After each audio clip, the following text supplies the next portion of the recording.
Salut tout le monde, donc aujourd'hui on va se retrouver sur une nouvelle vidéo concernant donc l'OSINT des numéros de téléphone.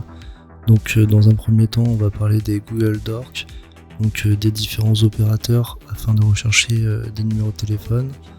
On va parler donc des différents annuaires téléphoniques qui sont disponibles en France. On va parler du site Immobile Tracker.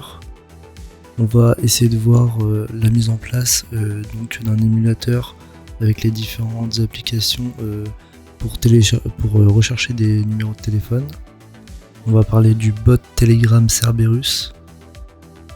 On va parler aussi de la recherche de numéros de téléphone dans les fuites de données.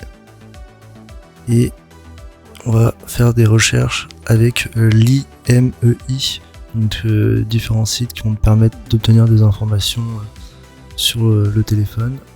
Et on va parler aussi des requêtes HLR pour savoir si un numéro de téléphone est actif ou non. Donc une des premières choses qu'on peut faire dès qu'on a un numéro de téléphone, donc c'est d'utiliser Google et d'utiliser les Google Dork. Donc les Google Dork, c'est des opérateurs qui vont permettre de mieux optimiser tes recherches sur Google.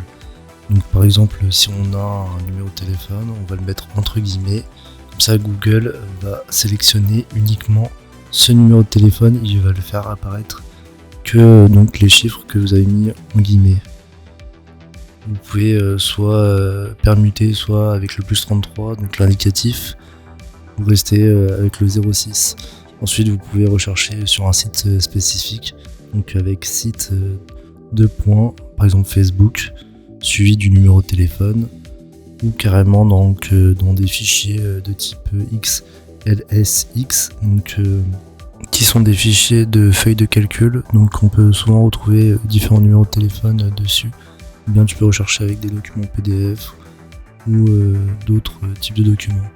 Ensuite, si tu veux avoir plus d'informations sur le Google Dork, j'ai fait un article donc, sur le Google Hacking. Donc si tu veux approfondir les différents opérateurs, tu peux découvrir l'article sur le forum. Ensuite, tu peux aussi installer PhoneInfoga. Donc pareil, j'ai fait un article dessus et une vidéo sur l'installation. Grâce à ça, tu vas pouvoir faire des recherches encore plus avancées au niveau des dorks Google. Donc tu connecteras ton moteur de recherche personnalisé directement avec Infoga. Ensuite, la deuxième technique, ça va être d'utiliser les annuaires téléphoniques. Donc en France, je peux t'en conseiller 3 qui sont fiables. Donc on a l'annuaire L247, il y a les pages blanches avec les annuaires aussi inversés, et tu as le 118000. Donc c'est toujours utile pour rechercher à partir d'un nom ou bien d'un numéro inversé, c'est plutôt pas mal. Ensuite je te conseille le site Immobile Tracker. Donc c'est un site web où tu vas rentrer un numéro de téléphone et ça va t'afficher probablement le nom et le prénom. J'ai utilisé ce site plusieurs fois et sur plusieurs profils, il a bien trouvé le nom et le prénom véritable. Donc j'ai essayé par exemple sur des proches à moi, autour de moi, et vraiment ce site-là m'a paru le plus fiable. J'ai eu vraiment beaucoup de concordance avec, donc je le recommande fortement. Il existe donc des applications qui vont te permettre d'identifier un numéro de téléphone ou bien de le bloquer. Sauf que ces applications souvent accèdent donc aux contacts et à tes contacts. C'est pour ça que elle demande toujours l'autorisation pour faire fonctionner. Donc si t'as pas envie de compromettre tes données et ceux de tes amis et tes proches, je te conseille d'utiliser un émulateur Android. Donc moi ce que j'ai fait, c'est que j'ai installé différentes applications et là-dessus avec un compte Google fictif, j'ai aucune donnée qui fuite et je peux faire des recherches de numéros de téléphone directement sur ma petite machine virtuelle. Je peux te conseiller Nox, BlueStacks, il en existe d'autres, donc je te laisserai faire tes recherches sur internet. Tu peux aussi utiliser ce bot Telegram d'OSINT russe qui va te permettre d'afficher le nom et le prénom d'un utilisateur WhatsApp. Donc ça va lui afficher aussi sa photo de profil. Il y a de très grandes chances que ce soit son vrai nom et prénom. C'est arrivé très souvent lors de mes recherches. Et le bot, malheureusement il est payant, mais lors de la première utilisation, tu as 10 minutes gratuits d'offert.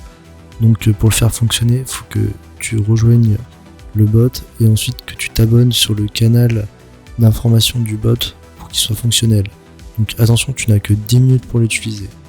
Tu peux aussi utiliser donc les fuites de données.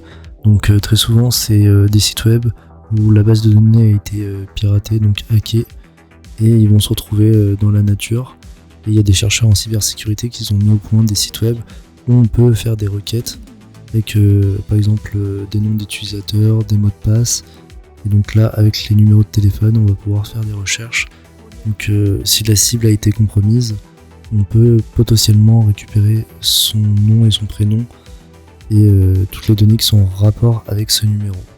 Si tu veux potentiellement savoir si un numéro est actif donc est allumé, tu peux aussi utiliser des requêtes HLR.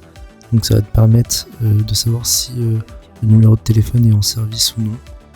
Tu peux utiliser le site smcc.ru